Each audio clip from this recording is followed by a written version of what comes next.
Bonjour mes amis. J'espère que vous avez envie de continuer de regarder cette mini-série dédiée à l'écologie. Nous avons déjà terminé la moitié. Lié à l'écologie est l'intérêt pour le bien des animaux, pour la protection animale. Et je considère que c'est un cas d'école pour voir ce qu'est et fait l'écologie, de dévoiler aussi un peu l'arrière-plan, de pouvoir le comparer avec ce que dit la Bible. La protection animale et l'écologie sont liées.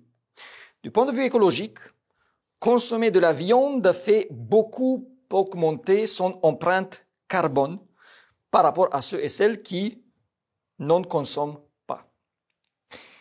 Et le fait d'élever des animaux, parfois dans des conditions exécrables, et les tuer pour les manger pose un grand problème aux associations de protection animale. Vous connaissez probablement dans ce cadre la polémique en France avec la chasse et les chasseurs. Et il y a aussi la problématique liée à l'extinction de beaucoup des espèces. Il y a même un parti politique qui s'appelle le Parti animaliste de France, qui fait des animaux sa cause principale. En 2022, aux législatives, ils ont, eux, 255 251 voix. 1,12% des voix totales. Pour les élections européennes en 2019, ils ont, eux, plus de 2%, presque autant que le Parti communiste. Et il y a ça s'appelle Animal Politics EU Coalition, une coalition des partis politiques animalistes européens. Maintenant, l'intérêt pour les animaux a, dans le contexte écologique, comme arrière-plan ce qui s'appelle antispécisme. Beaucoup n'ont même pas entendu ce mot, antispécisme. L'antispécisme est une doctrine qui proclame que l'homme n'est pas plus valeureux que l'animal et qu'il n'a donc pas plus de droits qu'eux. Vous remarquez bien que cette doctrine vise le centre du christianisme, qui dit que l'homme a une telle valeur que le Fils de Dieu a donné sa vie pour le sauver. L'antispécisme dit non. L'homme et l'animal, c'est la même chose.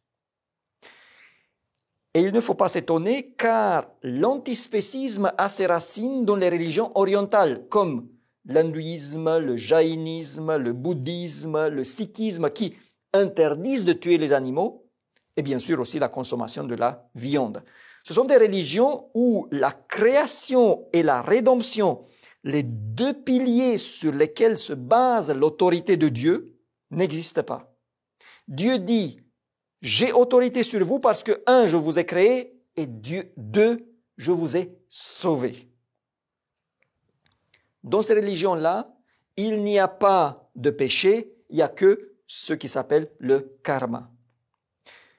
Derrière cette vision par rapport aux animaux, il y a donc la croyance que tous les animaux sont dotés d'une âme commune et que la séparation entre humains et animaux n'est pas en conséquence une séparation de nature, mais une différence de degré uniquement.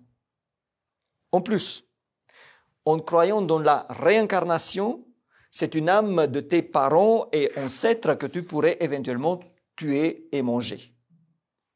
C'est donc de là que vient le véganisme, qui interdit non seulement la consommation de la viande et du fromage, mais également l'utilisation des fourrures, du cuir, du miel, de tout ce qui est de provenance animale. Car le miel, par exemple, est obtenu en exploitant les abeilles.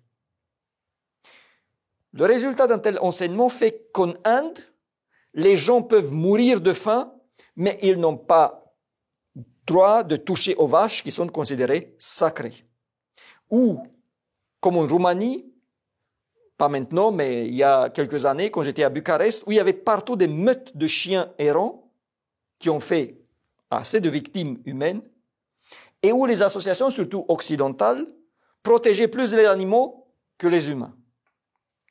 Vous voyez donc pourquoi un végétarien ou un végétalien qui suit la réforme sanitaire et qui le fait parce que par la création et la rédemption, son corps ne lui appartient pas, et parce qu'il est un temple du Saint-Esprit, n'a rien à voir avec un végan qui considère que l'animal a la même valeur que l'homme. Ni l'un ni l'autre ne consomment pas la viande, mais les raisons sont à l'opposé. Maintenant, il est intéressant de voir ce que dit la Bible par rapport à cela. La Bible enseigne que, oui, les animaux ont été créés par Dieu aussi.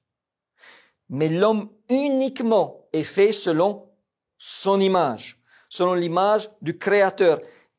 Et c'est Dieu qui permet, après le déluge, la consommation de la viande pure. Cela ne veut pas dire que tout serait permis ou que Dieu ne s'intéresserait pas aux animaux ou qu'on aurait droit d'être cruel avec eux. Regardons ensemble quelques passages. Voyez, on revient toujours à la Bible. La Bible a beaucoup à dire sur l'écologie. J'espère que vous l'avez déjà remarqué. Le psaume 36, le verset 6. Ta justice est comme les montagnes de Dieu. Tes jugements sont comme le grand abîme, l'Éternel.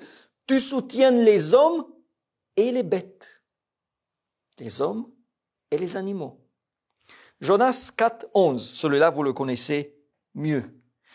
Et moi, dit le Seigneur, je n'aurai pas pitié de Ninive, la grande ville, dans laquelle se trouvent plus de 120 000 hommes qui ne savent pas distinguer leur droite de leur gauche, et des animaux en grand nombre. Donc vous voyez, la Bible prend soin d'affirmer que le Seigneur s'intéresse aux animaux, qu'il prend soin d'eux. À Ninive, ce n'était pas que les hommes qui auraient péri, mais également des animaux, assez importants pour le Seigneur, pour le dire, pour l'évoquer. Deutéronome 25, 4, vous le connaissez probablement aussi. Tu ne museleras pas le bœuf quand il foulera le grain. Proverbe 12, 10. Le juste prend soin de son bétail, mais les entrailles des méchants sont cruelles. Là, il s'agit de combattre la cruauté envers les animaux. Et je considère qu'un acte cruel envers un animal est un péché. Et nous avons aussi une parole de Jésus qui résume très bien tout ce que nous venons de dire. Luc 12, 24. Luc 12, 24. Considérez les corbeaux. Ils ne sèment ni ne moissonnent, ils n'ont ni cellier ni grenier, et Dieu les nourrit. Combien ne valez-vous pas plus que les oiseaux? Voilà l'enseignement biblique. Dieu nourrit les animaux. Il prend soin d'eux. Mais il n'y a pas de comparaison en termes de valeur entre un homme et un animal. Ce texte montre clairement que l'antispécisme est une aberration. Combien ne valez-vous pas plus que les oiseaux? Car Jésus a donné la vie pour vous.